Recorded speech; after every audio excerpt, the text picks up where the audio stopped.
You just caught me pretending to beat God of War.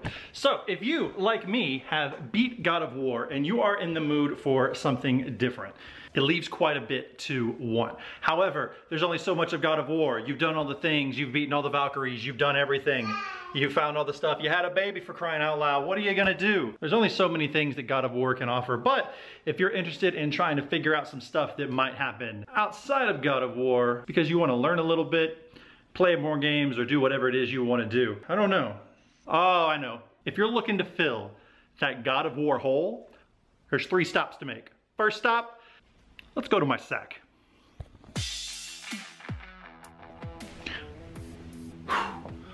So, you've just finished God of War, you don't know your Heim from your doll, you got a whole bunch of J's and M's and R's and things, you don't know what a Heimdall, what a Mimir, anything like that. Now the original God of Wars focused on Greek mythology, and you're pretty much exposed to Greek mythology anywhere from Disney movies to Kevin Sorbo to Xena, anything like that. But the Norse stuff, really the only thing you have to go on are Marvel and the Thor movies. And let me tell you, they don't get a lot of it right. What are you to do? So you want to kind of dig into it, find out exactly who they are and what they are about. And good news, last year someone wrote a very excellent book to help you out. Norse Mythology, Neil Gaiman. This book is gonna walk you through everything that you need to know about Norse mythology. Is a bit weird in the beginning, but he weaves together all of the individual details in a narrative that ends with, as things do, Ragnarok. Don't be alarmed when you go through this book and the characters are a bit different than the game portrays. The game has their own version of the mythology, and what I really like about the game is that it seems to take place in a time when the mythology is being written. Normally when you discover these things, it's kind of binary. There was a time when it didn't exist, and a time when it did, but you don't really hear too much about when these stories are being written themselves. So God of War, I think, takes place in that magical time when a lot of the lore and the mythology is being written and then tweaked a little bit as the game developers see fit. And here is a really good kind of roadmap to help you along the way. Now, what I'm gonna do is I'm gonna read you a very small bit to kind of illustrate how different the characters are in the game versus what the mythology they're referencing. But at the end of the day, it's a quick read. 16 bucks. Got it at half price for about 10. If you're looking for a God of War hole to fill, maybe start here. So this is a really excellent book. It gives you an idea where the Norse and the Norwegians and the Swedish and the Scandinavians got their metal, because if these are the stories that they're basing them on, this shit is brutal. Be prepared to suspend any kind of disbelief you may have based on the game or Marvel or anything like that. The basics are there. Loki is a trickster, Thor is there, and after that it gets kind of wonky. Keep your ears on this. Baldur's face shone like the sun. He was so beautiful that he illuminated any place he entered. Baldur was Odin's second son, and he was loved by his father and by all things. He was the wisest, the mildest, and most eloquent of all the Aesir. He would pronounce judgment, and all would be impressed by his wisdom and his fairness. Who the hell are they talking about? Oh, so you're not the reading type. Okay. How about we try to fill that hole elsewhere? Let's try. I got it. Let's go to the table.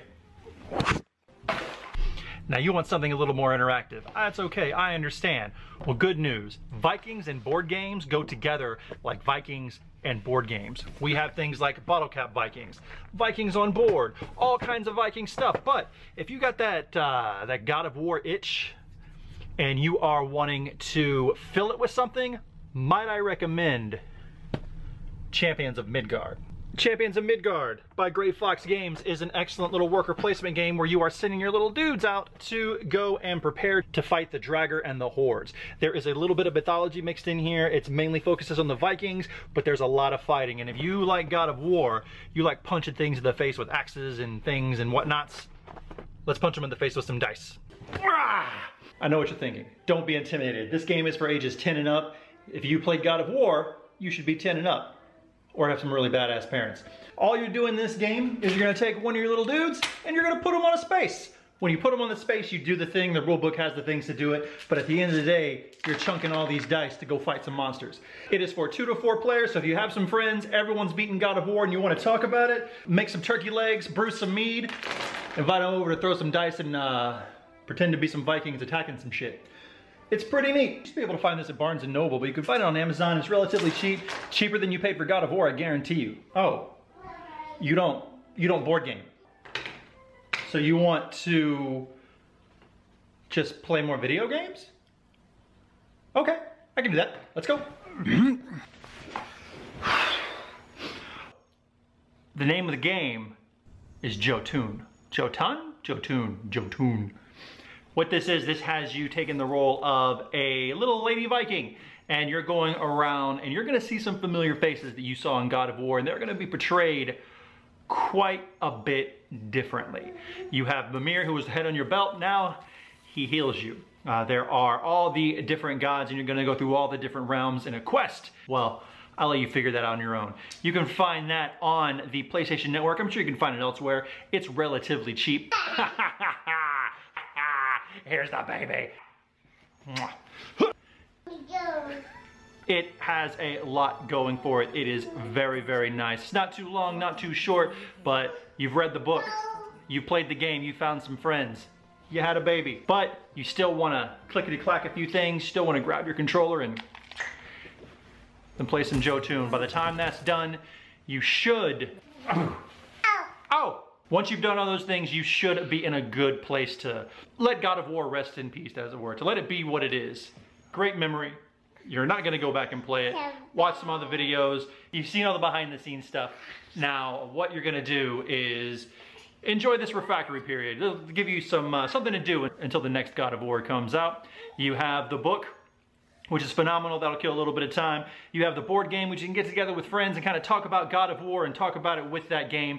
And then once your friends go home, you still have something to do. Boot up Jotun, take a look at it, swing your axe, have a damn good time. Again, my name is Billy. This is Olive. Ah! See you next time.